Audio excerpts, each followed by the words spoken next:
Hindi na namin naabutan ng mga Vidalhe sa kanilang mga kuta. Mukhang natunogan nila ang aming pagdating. Kaya lumikas agad ang mga Fasneya. Hanggat nakakalaya sila ay makakaipon sila ng lakas upang tayo ay kalabanin.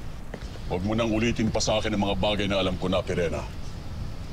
Kaya mayroon na rin akong mga balak upang kailanman ay hindi nila mabawi sa atin ang Lireo. Agane! Tayo na. Ama, may nakakalimutan kaya tang ibalik sa akin. Ang brilyante ng apoy? Na mananatiling nasa akin. Hanggat hindi ko pa nahahanap at napapaslang ang anak ni Rakim at ni Minea.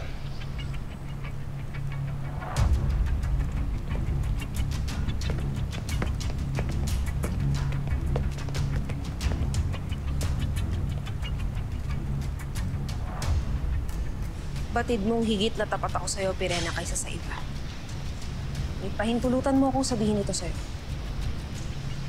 Hindi mo dapat pinaubaya kay Hagorn ang brilyante ng apoy. Sheda, Gurna. Ama ko pa rin si Hagorn kaya't wala kang karapatan na pagdudahan siya. Hindi nangangahulog ang kadugo mo siya kaya magbubuo ang tiwala mo sa kanya. Tandaan mo, ina mo rin si Minea, ngunit anong ginawa niya laban sa'yo?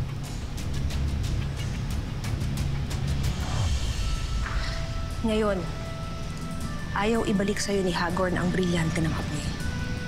Ano pa ang pipigil sa kanya upang kunin ang natitira mong kapangyarihan?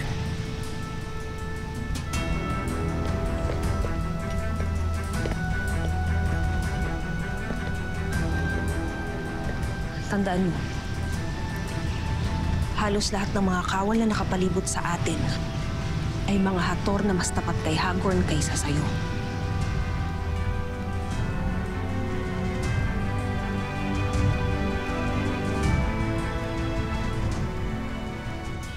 Ikinagagala kung hindi mo ibinalik kay Pirena ang brilyante pag-aari ng mga hator, Panginoon.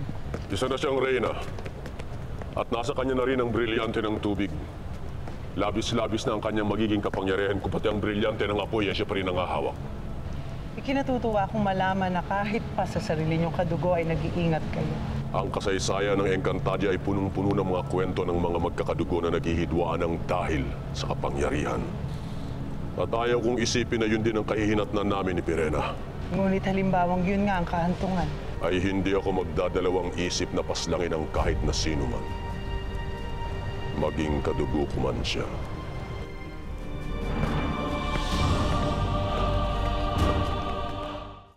Icarus, Alarina. ilan nga ulit ang bilang ng mga kawal diwata na nasa ilalim ng iyong pamumuno? Ito ang bilang, mahal na Reyna. Napakababa ng iyong bilang upang pangalagaan ako. Paano niyo ko ipagtatanggol sa aking mga kaaway o magiging kalaban kung kakaunti lamang kayo? Shneya.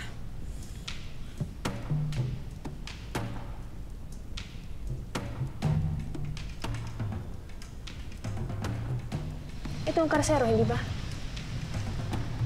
Oo, yun ang kalsero, mahal na Reyna. Ang pulungan ng mga nagkakasalang diwata. Nais kong dalin mo ko dito. Patid ko na kung saan ako makakakuha ng mga karagdagang diwata na makakasama ko laban kay Amihan.